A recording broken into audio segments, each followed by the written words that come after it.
Welcome back everyone, and it's time to go balls deep. Today we're talking about Horikoshi clickbaiting all of us regarding the traitor. I'm gonna learn clickbait from my guy. For fuck's sake! We mentioned last week that Aoyama could also be the traitor with Invisible Girl, and it turns out it's true. Now a lot of us are wondering, how was Aoyama foreshadowed to be the traitor, and why would he do it? Well, we have the answers for you in this video, and in our opinion, we still think a double plot twist can also occur where Invisible Girl is still working for All For One. Hold on, what? That's right. Just like how in Among Us there are two imposters, My Hero Academia can still reveal that Invisible Girl is a sussy baka. You sussy baka. I can't believe I said it again. Sussy baka. But before I dive deep into our reasons for a double plot twist, chapter 336 begins with the 1 week time skip of Class 1A training. Within this week, Deku is planning to master 100% of One for All, and all the other characters are also getting a power boost in the scaling so that they can stay relevant. Bakugo reveals he learned how to concentrate and fire whilst with Endeavor, which has now resulted in him mastering his new cluster technique, which he mentioned in the last chapter. That's right friends, I'm gonna say it, I must say it, Bakugo unlocked more drip. The downside to this technique and buff is that Bakugo is constantly fighting in his winter suit, which makes him get worn out quicker because of how hot and bothered he will get whilst fighting. He swapped his stamina for a wider and more powerful spread of attacks. But at the end of the day, let's be honest, this is a shonen. Stamina doesn't mean anything anyway, since, you know, you can never give up. Bakugo isn't the only one that unlocked more drip, guys. Shoto Todoroki is preparing for his fight against Darby, and he wants to finish the job since it's only, you know, half cooked. Todoroki has accepted who he is, as well as forgiving his father. He's been using his left side more since the battle with Deku in the sports festival all that time ago. With this training, he can now begin combining the hot and cold, which allows him to sustain Darby's burns. Shoto can maintain his temperature and be the true prodigy Endeavor intended for him to be in the first place, as this was the reason his father bred these two quirks, which was to make someone as powerful as possible to be the #1 hero. Shoto's quirk allows him to generate cold ice from his right side and hot fire from his left side, being perfectly divided between each side. However, due to having an affinity for both elements that are polar opposites, his body isn't perfectly immune to both effects. Therefore, Shoto is susceptible to getting frostbite and being overheated. To prevent this from happening, he needs to constantly alternate to use both of the elements, matching the output of his fire and ice. He is now able to match both sides perfectly, effectively stabilizing his eternal body temperature. This allows him to negate any incoming change of temperature, be it fire or ice. So now, when Darby vs Shoto Todoroki goes on ahead and he goes all out throwing his blue flames, Shoto should be able to negate it, as he has perfect control over his own body heat. Darby will most likely call this out by making Shoto feel like Endeavor's breeding pet, as in Darby's mind, Shoto is only a tool for him to use to achieve a fascist dream. Anyway, moving back to chapter 336, Denki has a chat with Minata about the two greatest aces of the villains who are currently out of action, that being Shigaraki and All For One being severely nerfed. Plus, Gigantomachia is still sedated and being locked away. So now would surely be the best time to strike, right? Wrong! Bakugo interrupts to explain how he is wrong by 3 points. Number 1, they probably won't be able to find him. Even though they located the Nomu laboratory, Shigaraki's hideout, and the research facility, that was only thanks to Hawks playing a double agent spy gaining intel by using twice, right? They never actually found All For One ever since he escaped from Tartarus. The story is always trying to remind us that All For One is one step ahead. The closest closest the heroes have come is after the Lady Nagant fight in chapter 316, but even then it was just a trap in the end to give false hope, leading them into an explosion. Chapter 335 reiterated how intelligent All For One is, where he has planned out multiple pathways to the same goal over several decades, since he is, by the way, actually 150 years old, and he's trying to achieve the one dream of world domination by taking one for all for himself. So the story is saying they've never been close to catching him. But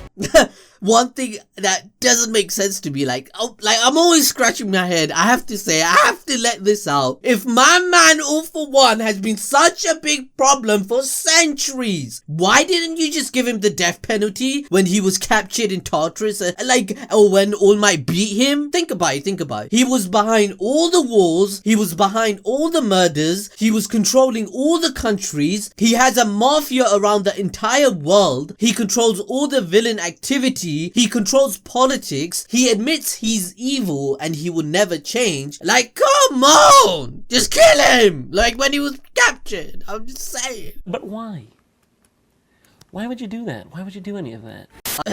I digress. Secondly, continuing from the chapter, as Momo states, in the previous battle, Shigaraki was incomplete. Plus, a lot of the heroes are also now dead thanks to the recent war, which either ended their lives or even their careers. A lot of people gave up after the war because they felt like there was no hope left and they weren't worthy of being a hero anymore. So regardless of their situation, the odds of winning are still 50-50. And finally, according to Bakugo, the villains decide when the battle starts. Even if the search quirk All For One had during the fight with Stars has now been destroyed, the villains still hold the power in society right now. The villains force the heroes into hiding and into retirement. This is important because this is Horikoshi's way to remind us, the readers, that the final fight is coming. And not only that, but also a fight on an equal level, which is when the chapter reveals that Deku declares that he will soon go out for recon to assess the situation, because I must say it, stop the music, but it's true guys, the plot needs to bump into Deku once again, just as it did with the Overhaul, Gentleman, All Might, Shigaraki, and now the Traitor. Ida reminds him, however, that it's no longer I, it's we, bitch, since the Talk no Jutsu ability was used on Deku ever since he became evil for around 4 chapters, and we were busting nuts over that shit, saying, bruh, my man's getting this supreme character development, but let me rewind that shit. My man's back to step 1 and reverted to the same person. Anyway, I'm passing the video on to my guy Harrison right now, as he will explain why Aoyama is the traitor and how it was foreshadowed, as we actually did explain why it could be foreshadowed in last week's video, but we are going to explain why this is all connected. Let's go. We've partnered with Gamer Subs! You what? This, my good friends, is the first energy drink we can confidently say is good for you, but also has all the benefits of a regular energy drink, minus all the bad stuff. No way. But the most exciting and important part of this whole thing, the part that will have you hooked, is the waifu collection. That's right, you can collect waifus! Your dreams have now come true! Fulfill your destiny as a harem MC and buy Gamer Subs now!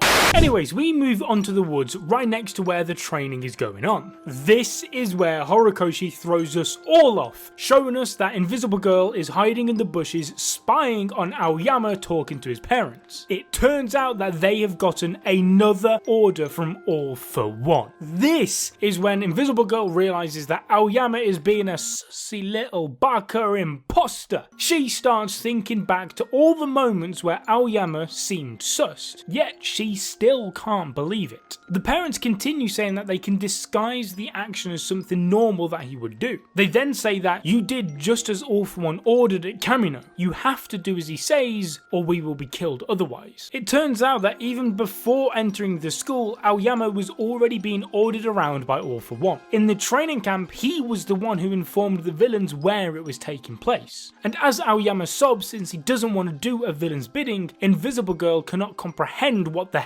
hell she has just witnessed. The parents plead for Aoyama to forgive them as they didn't want to see him being a quirkless boy. They didn't want their child to be shunned by society for being different. They would rather he instead live out his dreams of becoming a hero like everybody else. They were already under All For One's influence and manipulations the moment the quirk was given to him. From then on, they could not escape his villainous clutches. And this goes back to All For One's story with his brother in chapter 194 in Deku's Vestige Dream, where the first user claims that All For One isn't helping the world but only helping himself, as everyone he helps is just part of his collection of pawns who have to do his biddings. Aoyama and his parents seem to be a direct example of his manipulation in practice. Invisible Girl then loses it and she rushes to tell someone about what she has just heard. Aoyama struggles to cope with his reality being under the thumb of All For One. All this time his willpower is fading. All this guilt is too much for him to handle. All he wants to do is just protect his parents and still live out his dream of being a hero. But because of All For One, he can never be a hero, as if he chooses the hero side and stops listening to the orders, then his parents will die. So therefore, he has no choice but to live as a villain. As his parents beg for forgiveness,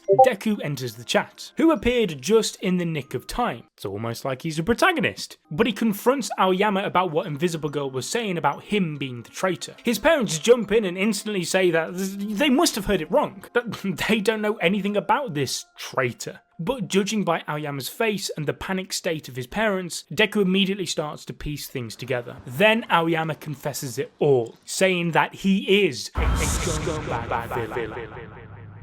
And then the chapter ends with the cheese scattered, with Deku remembering and realising that the cheese outside his room in chapter 168, which spelt out "I know," was actually Aoyama giving him a hint saying that he knows about One For All. It was the result of Aoyama's guilt building up in the hopes that his plea for help could be heard. He even said in the same chapter that he knows Deku's body wasn't built for his quirk in the same way that his body isn't built for his belly button laser. There was a lot of foreshadowing for Aoyama being the traitor. I mean, we covered it last week in the chapter review, but even the idea of his quirk not working properly made us think that he was given it by All For One. His body was born quirkless. Unlike a person with one already, when All For One gives them a quirk, there is a chance of rejection or side effect. This theory led us to the idea that Shigarachi's itch is due to him receiving a quirk from All For One, causing a side effect in the same way that Aoyama's quirk gives him the side effect of diarrhea. Now, this could also be the result of the quirk singularity, but it's likely related to this as well. Now, instantly, we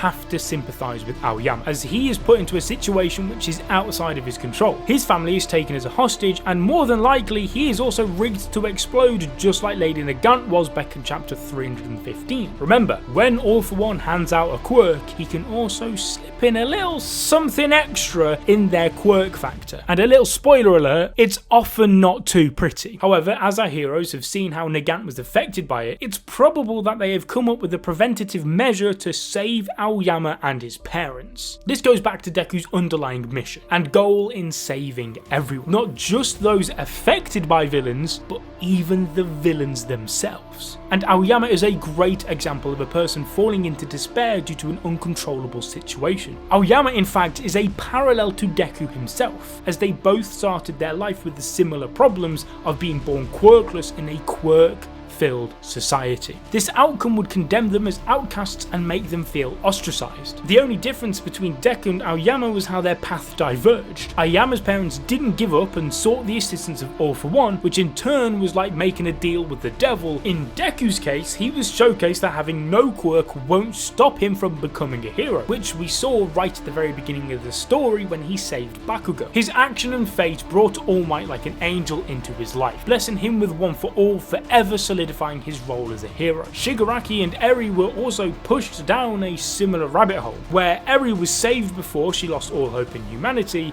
and Shigaraki being in the literal opposite part of that spectrum. The difference is that Aoyama, forced to be a spy, didn't change his innate character and personality. Aoyama was in fact affected by his classmates, especially Deku, hence his attempts in revealing his predicament after the events of Kamina. This goes back to the same conversation about what it means to be a hero in and a villain to Horikoshi. My hero leans on the side that it's more about people's circumstances and nurture which result in different paths in life. The heroes and villains are made through nurture, their environment and circumstances rather than what they are born as. Because heroes aren't born, but they are created. And it's the same with the villains. With that, I just want to clarify something right now because I know that you guys are in the comment section down below saying, "Oh, you got the traitor wrong. It was Aoyama, not Invisible." We know, okay, we know. But I still think that Invisible Girl isn't off the hook just yet. Firstly, if you remember last week, there's way too much information foreshadowing her betrayal, just like there was for Aoyama.